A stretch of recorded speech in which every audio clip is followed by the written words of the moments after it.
On the fringes of Western Europe, in the northwest corner of Ireland, lies County Donegal.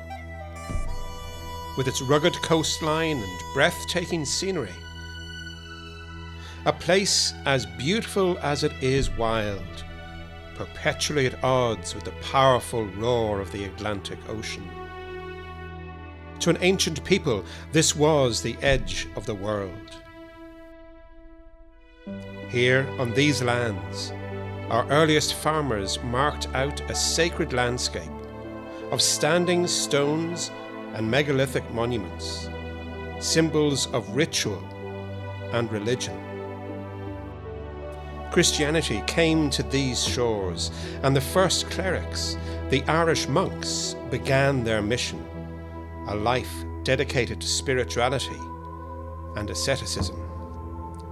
It is from this heartland of early Christianity that we are sending out a plea for your help across the world. Hello, I'm Arthur Barrett.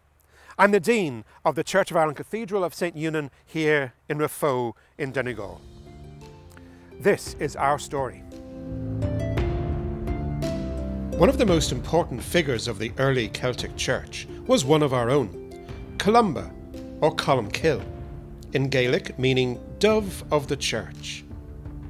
Born into a noble Gaelic family in Donegal in the 6th century, Columba was baptised into the Christian faith and established some of the earliest monastic settlements in the British Isles, here in Donegal and in nearby Derry, and on the remote Scottish island of Iona. He was the first abbot of Iona. There, his scholarly monks transcribed the Gospels into beautifully illuminated manuscripts that exist to this day. Columba's cousin and biographer Eunan, or Eunan, was born and founded his monastery here in Raphoe, or in Gaelic, Raphoe, the fort of the huts, possibly referring to the huts of the monks. St. Eunan would play a pivotal role in the spread of Christianity. His church at Raphoe would become the cathedral and mother church of the diocese, which covers all of County Donegal. Here in Raphoe, St. Eunan's influence remains. The relics of his first monastery still exist in the fabric of the cathedral that bears his name, and it is also said to be his final resting place. This is the lintel stone of Eunan's first monastic church on this site. Indeed, part of this was incorporated into an addition to the church around the 18th century. This ancient cathedral church has stood for almost 1,000 years.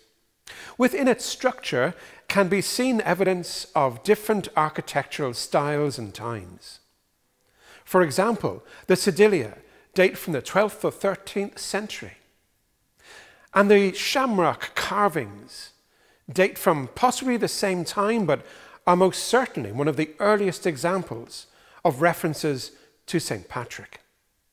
This cathedral church is a building of great ecclesiastical and architectural importance, but also, and perhaps more importantly, is a place of living worship for today's church community. The Diocese of Raphoe covers all of County Donegal and radiates from this very church.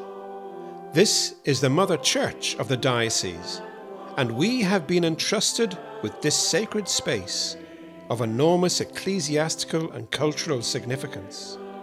From the early Celtic monastery of Eunan, through the church of the Middle Ages, to the present-day cathedral. The building bears witness to many transformations over the centuries, and today remains the place of worship to a thriving community. St. Eunan's Cathedral remains a beacon to the early Christian church. It's incumbent upon us now to ensure its continued safekeeping and upkeep. Unfortunately, the ravages of time have taken its toll on the fabric of our cathedral church. We now need to do major works on the roof, on timberworks, on stoneworks, and on gutterings. We also hope to open up a section of the cathedral to create an open, welcome area and the possibility of a permanent exhibition to Celtic spirituality. The cost of this project is estimated at over €500,000. It's a big ask for a small community, and so we hope that maybe you can help. Any donation, big or small, will be very gratefully appreciated so that we can continue to maintain this place of worship for many generations to come. Thank you.